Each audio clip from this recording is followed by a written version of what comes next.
የትግራይ ብሔራዊ ክልላዊ መንግስት ጊዜያዊ አስተዳደር ፕሬዝዳንት የሆኑት ጌታቸው ረዳ ከትግራይ ክልል ርዕሰ መዲና መቀሌ ለቀው መውጣታቸው ተዘገበ።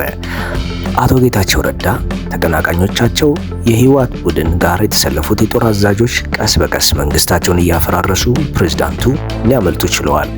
አቶ ጌታቸው ረዳ ማክሰኞ ዕለት መቀሌ ከተማ ለቀው መውጣታቸው ከስፍራው የተገኘው መረጃ ያመለክታል።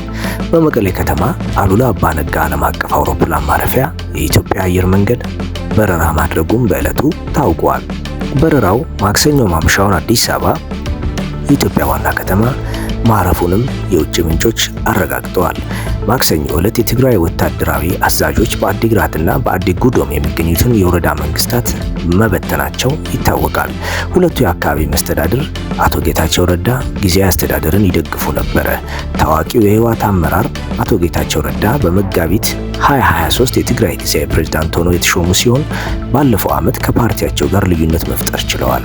ወያኔ ለሁለት የተከፈለ ሲሆን በሊቀመንበር ደብረጽዮን ገብረ ሚካኤል የሚመራው የህወሓት አንጃ ፕሬዝዳንት ጌታቸው ረዳ ከስልጣን እንዲወርድ ሲጠይቅ መቆየቱ ይታወቃል።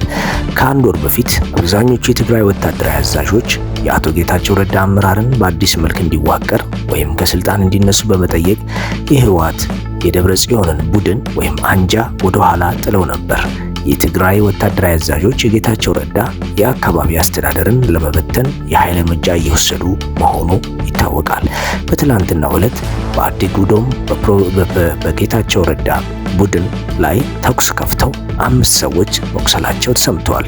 በጠቅላይ ሚኒስትር አብይ አህመድ የሚመራው የኢትዮጵያ ፌዴራላዊ መንግስት በትግራይ ስላለው የውስጥ ፖለቲካ ሹክቻ በዝምታ መቆየቱ ይታወቃል።